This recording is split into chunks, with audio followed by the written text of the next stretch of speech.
Myth 3, you should have this figured out. This myth is rooted in perfection. Should is a key word here, which can lead to should statements, such as the ever popular I should have known or I should know. The reality is, as parents, we are constantly learning and growing, and this myth has parents striving for perfection, spinning their wheels trying to hyper-manage this notion that parents have to know or should have known, both of which aren't rooted in the here and now. The statement I should have known is rooted in the past and has you engaging in trying to fix situations that have already happened. We can't change our past parenting choices, although we can learn from them, letting our past inform our experiences in the here and now. The statement, I should know, leads to a rabbit hole of negative thoughts because should is flowing from a place of control, and before we know it, we're creating scenarios in our head that haven't even happened, and now we're even more worried.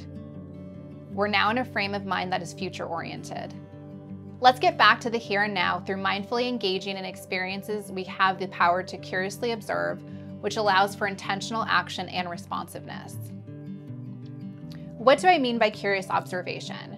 Curious observation is about letting go and reflecting on your internal process, asking yourself, what is this experience in the here and now bringing up for me? Or what are the physical sensations that are arising in my body as I approach this circumstance?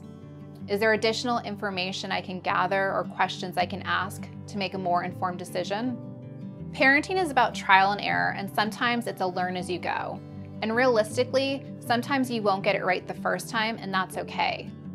But be sure to cut yourself some parenting slack. There's always room for you to take a different course of action the next time around. Parenting is also about mindfully taking into consideration the personality of your teen and your personality as a parent, among many other factors, while also identifying for yourself how you want to show up for your teen as their parent. Here's the helpful parenting tip, which moves away from perfection and aligns with mindfulness.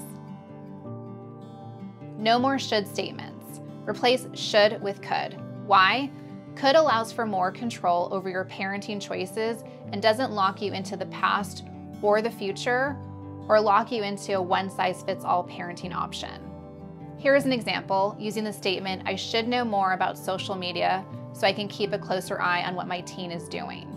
We change should to could, which changes our statement to, I could know more about social media so I can keep a closer eye on what my teen is doing. Next, think about things you can control and can do to learn more about social media. For example, you can visit parenting websites that talk more about the do's and don'ts of social media, or you could ask your teen questions about the social media platforms they use and why they like them. Now, what about those statements that are rooted in the past? Let's look at, I should have known that my teen was unhappy playing soccer. We change should to could, which changes our statement to, I could have known that my teen was unhappy playing soccer. Let your past inform your here and now. Ask yourself, what information do I now have that I didn't know back then? Or is there anything from back then that I ignored or overlooked that I now know to pay attention to?